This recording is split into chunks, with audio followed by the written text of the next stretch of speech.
What's up, my Pungios? Andy Vlog decided to share with you guys another video here. As the title suggests, we're going to be reviewing the MagSafe dual charger compared to a third party that's much cheaper. I picked up the duo charger as well as a third party duo charger, and we're going to compare and contrast the differences between the two. Just so you know that this is not a sponsored ad. However, the third party duo charger that was provided was actually provided complimentary. I'm working with this company here, so just know where my bias stands. We'll break down how to set it up, install them, use them, all that kind of stuff. We'll compare and contrast their physical differences as well as the technology too. With that said, let's go ahead and unbox the magnetic charging dock. That's the name of it. This is just a rip-off of the duo charger, and see what it looks like. And then we'll open up the Apple one as well. You got a couple of bits of warranty information. This is going to give you a brief overview of how to put it together and what it supports. The cord itself comes out here on the bottom. The dual charger itself is on the front. It kind of book shuts open and closed, and you've got your port here up top. The biggest difference between the two is that we're not using Thunderbolt. It's got the USB Type-C to, the regular USB.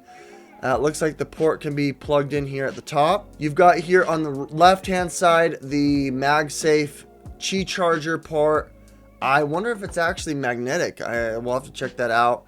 Over here on the right-hand side is the Apple Watch dock, where you'll be able to place it just like it looks like on the Apple product. There's no real indicator here that it's plugged in. It does feel very soft, very plasticky to the touch.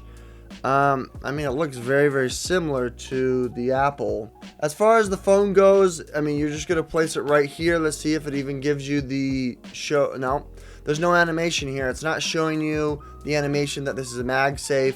That lets you know that it seems like it's a third party. However, when you do move it around, you are getting kind of that sweet spot. So right here, you can kind of shift it, but it is magnetically stuck right where it's at. If I were to lift this, this is definitely going to slide off just like you saw. Let's take the Apple Watch off and show you how to put that together. Similarly, you just open that up and it puts you right there. You can see the indicator that it's charging. The indicator shows you just normally as you would when you charge it with the charger that came with it. Now this is going to retail here for you for $35. If you check the link down in the description, you'll be able to see there that there's a coupon code going on right now. Alright, here's the MagSafe dual charger. It's got that typical Apple plastic around it.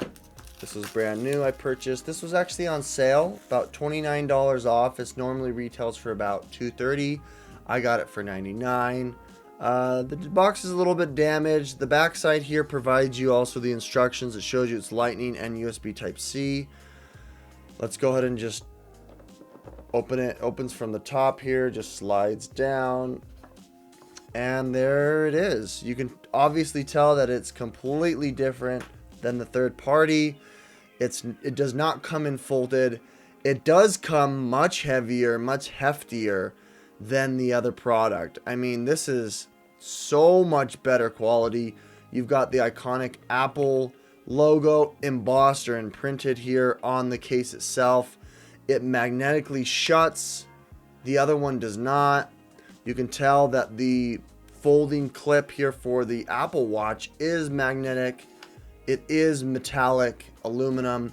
You can tell here the ring around the MagSafe is definitely metallic. Inside is the Qi charger.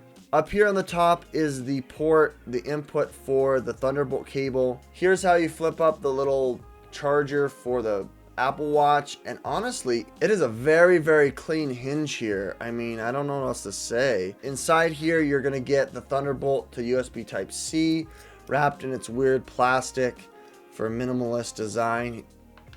Designed by California, typical. You got your warranty and instructional information here. Now that I've got it plugged in, let's see if it charges. There we go. And now you show the animation here of the MagSafe, which is really nice. So that lets you know, obviously, that you got an Apple MagSafe product. Let's go ahead and put the Apple Watch on now. I have to flip this thing up. Again, that hinge is amazing. We're going to place it just like this. It magnetizes to it. It actually pulled it to it, which was pretty cool. When you place it right on top like this, it does get pulled to it. I like it. I like this honestly better than the other one, because this one you can lay it flat like that if you'd like, or you can move the hinge up and have it kind of coil around it to get that landscape mode if you wanted the landscape mode like that.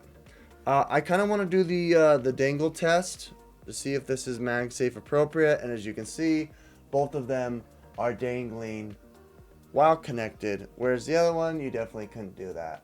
That's pretty impressive, honestly. According to the information here within this little safety and usage guide, the output is 20 watts.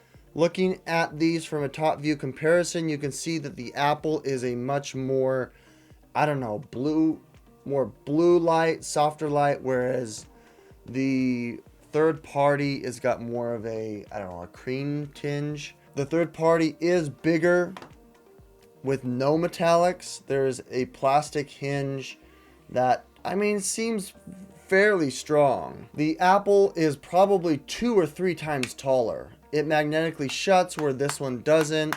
There's no indication of a brand anywhere on this.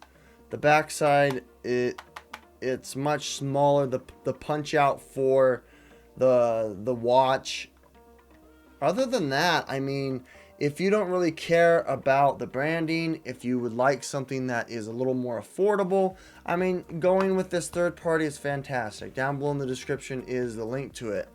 Over here on the other end, I mean, if you're willing to pay $100, if you want the higher quality, if you want the Apple brand, this is certainly something that I highly recommend. I was having a hard time here actually having the port work through the MagSafe charger. This one takes any old USB Type-C. This is a Thunderbolt. I was having a hard time plugging in my USB Thunderbolt into this and having it work. And so in my opinion, you're going to have one of these little plugs that go from USB-C to the Thunderbolt. You can check on the description for one of these products that I recommend here. Alright folks, well there you have it. There is my comparison and my review of the two different products. I personally am going to stick with the Apple. I don't really like the quality and build of the third-party product. It just seems a little cheap to me and can get squished easily in my backpack. I do want to have this combo set, this dual charger set, because when I travel, I don't want to have so many cords to have to deal with.